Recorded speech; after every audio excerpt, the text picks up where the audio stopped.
Halo semua, gimana kabarnya? Semoga semuanya sehat selalu. Siapa sih yang belum pernah mendengar kata Garuda? Kita semua pasti pernah mendengar nama Garuda karena itu merupakan simbol negara kita. Namun, kalian pasti sudah tahu kalau maskapai nasional negara kita juga memakai Garuda di dalam namanya. Jadi yuk kita bahas bagaimana Garuda Indonesia terbentuk, profil, dan sejarah kelam Garuda Indonesia. Pada tanggal 1 Agustus tahun 1947, Belanda mendirikan KLM Intrinsulair Bedrijov untuk kembali melayani daerah jajahannya dengan menggunakan pesawat Dakota sebanyak 20 unit yang merupakan bekas dari KLM. Namun, di tanggal 25 Desember tahun 1949, wakil dari KLM, maskapai asal Belanda, yang sekaligus teman Presiden Soekarno, Dr. Koningnenboek, menghadap kepada Presiden di Yogyakarta bahwa KLM Intrinsulair Bedrijov akan diserahkan kepada pemerintah sesuai dengan hasil konferensi meja bundar dan meminta kepada dia memberi nama bagi perusahaan tersebut karena pesawat yang akan membawanya dari Yogyakarta ke Jakarta nanti akan dicat sesuai nama itu.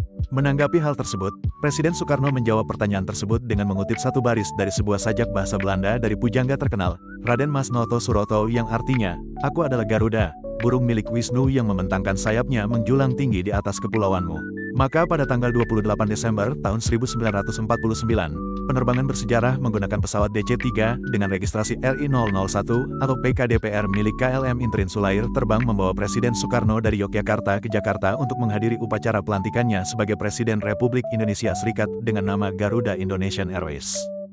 Selama 10 tahun pertama, perusahaan ini dikelola oleh KLM tetapi karena paksaan nasionalis, KLM menjual sebagian dari sahamnya pada tahun 1954 ke pemerintah Indonesia. Pada tahun 1955, Garuda Indonesia meresmikan pelayanan penerbangan haji menuju Jeddah dari Jakarta dengan transit ke Bangkok, Kolkata, Karachi dan Sharjah menggunakan pesawat Convair CV340.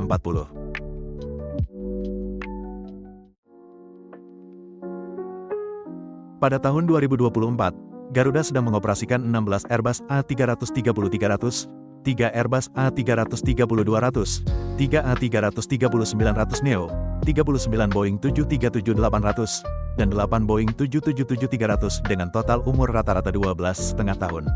Dalam sejarahnya, Garuda pernah mengoperasikan 18 ATR 72-600, Airbus A300-200 sebanyak 9 buah, 13 A300-600, 5 buah A340, serta 1 Boeing 707, 11 Boeing 737-300, 5 Boeing 737-500, 2 Boeing 720, 33 Boeing 747-200B, 11 747-300, 16 Boeing 737-400, 8 Convair 240, 8 Convair 340, 3 Convair 440, 14 De Havilland Heron, 19 Boeing 767, 18 Bombardier Courage 1000, 3 Convair CE-900, 27 DC-3, 11 DC-8, 2 L-1011, 3 L-188, 25 DC-9, 26 DC-10, 18 MD-11, 12 Fokker F-27, 59 Fokker F-28, 1 Fokker 100,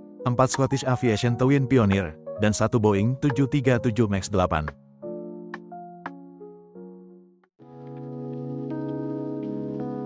Beberapa peristiwa kecelakaan dan pembajakan yang pernah dialami Garuda. Tanggal 17 November tahun 1950, kecelakaan pertama Garuda pada Douglas C-47 APKDPB melewati landasan pacu saat mendarat di Bandara Juanda di Surabaya dan jatuh ke dalam parit, menewaskan 2 dari 23 penumpang. Tanggal 24 Januari tahun 1961, penerbangan 424, Douglas C-47A hilang saat berada dalam layanan penumpang Jakarta-Bandung dengan 21 penumpang. Puing-puing tersebut ditemukan 4 hari kemudian di lereng Gunung Burangrang, Jawa Barat, tanpa ada yang selamat. Penyebabnya diduga karena kesalahan pilot. Tanggal 4 Desember tahun 1974, Garuda Indonesia untuk penerbangan haji jatuh di Colombo, Sri Lanka, menewaskan 191 penumpang di dalamnya. Tanggal 13 Juni tahun 1996, penerbangan 865, sebuah Douglas DC-10 melewati landasan pacu di Bandara Fukuoka, Jepang setelah gagal lepas landas jauh di atas kecepatan putaran menyusul kegagalan mesin ketiga yang tidak dapat diatasi. 3 dari 275 orang di dalamnya tewas. Kecelakaan itu disebabkan oleh kesalahan pilot dan maintenance yang tidak tepat.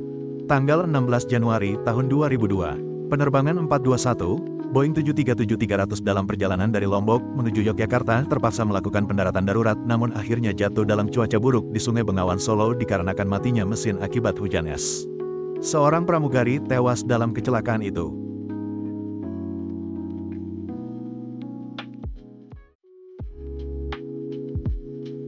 Tanggal 7 September tahun 2004, aktivis hak asasi manusia Munir Said Talib dibunuh dalam penerbangan 974 menuju Amsterdam. Pemimpin Garuda saat itu, Indra Setiawan, wakilnya Rohenil Aini, dan pilot Policarpus Priyanto semuanya dihukum atas pembunuhannya. Garuda dinyatakan lalai karena gagal melakukan pendaratan darurat dan diperintahkan untuk membayar kompensasi kepada istrinya Munir, namun tidak segera melakukannya.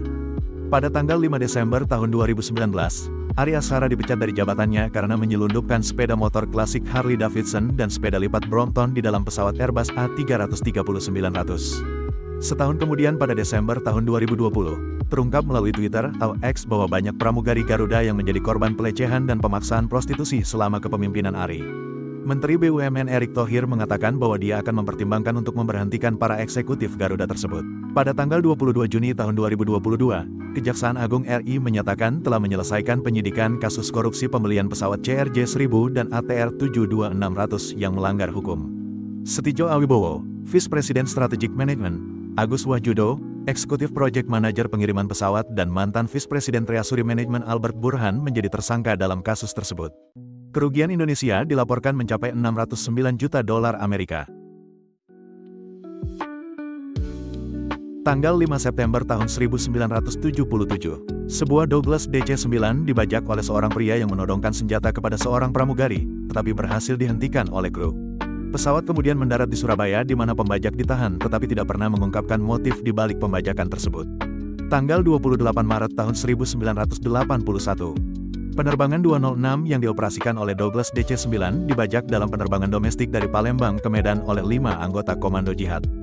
Para pembajak meminta untuk diterbangkan ke Sri Lanka, namun pesawat tidak memiliki cukup bahan bakar dan dialihkan ke Penang di Malaysia untuk mengisi bahan bakar, dan kemudian terbang ke Bangkok. Para pembajak menuntut pembebasan 84 tahanan politik di Indonesia yang dipenjara menyusul serangan teroris di kantor polisi. Pada hari ketiga pembajakan, tanggal 31 Maret, pasukan Komando Kopassus Indonesia menyerbu dan mengejutkan para pembajak, yang kemudian melepaskan tembakan ke arah pasukan komando tersebut. Mereka membalas tembakan hingga menewaskan 3 pembajak. 2 pembajak menyerah kepada pasukan komando Thailand, namun dibunuh oleh pasukan komando Indonesia di pesawat yang membawa mereka kembali ke Jakarta. Tanggal 26 Mei tahun 1994, seorang pencari suaka asal Vietnam yang dipulangkan dari kamp pengungsi Indonesia berusaha membajak sebuah penerbangan charter Garuda.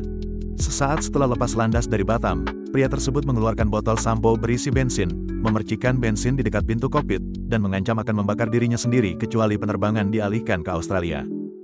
Seorang mekanik Garuda dan pencari suaka lainnya menghentikan pria tersebut dan penerbangan dilanjutkan ke Vietnam, di mana pria tersebut ditahan pada saat kedatangan.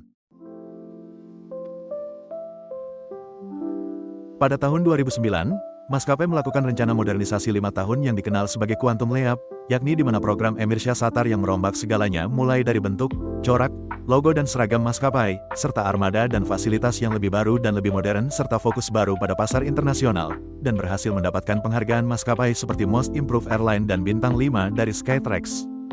Garuda Indonesia dan klub sepak bola Liverpool FC dari Inggris pernah mengadakan perjanjian kerjasama dan menjadi sponsor global untuk Liverpool FC pada bulan Juni tahun 2012 hingga 2016. Pada tanggal 5 Maret tahun 2014, Garuda Indonesia resmi bergabung dengan aliansi SkyTeam sebagai anggota ke-8 yang peresmiannya berlangsung di Denpasar, Bali. Di tahun 2013, Garuda Indonesia mendapat 2 penghargaan dari Skytrax yaitu World Best Economy Class dan World Best Economy Class Seat. Pada pertengahan tahun 2014, 2015, 2016, 2017, dan 2018 Garuda Indonesia mendapat penghargaan World's Best Cabin Crew 5 tahun berturut-turut. Kita benar-benar bangga dengan mereka.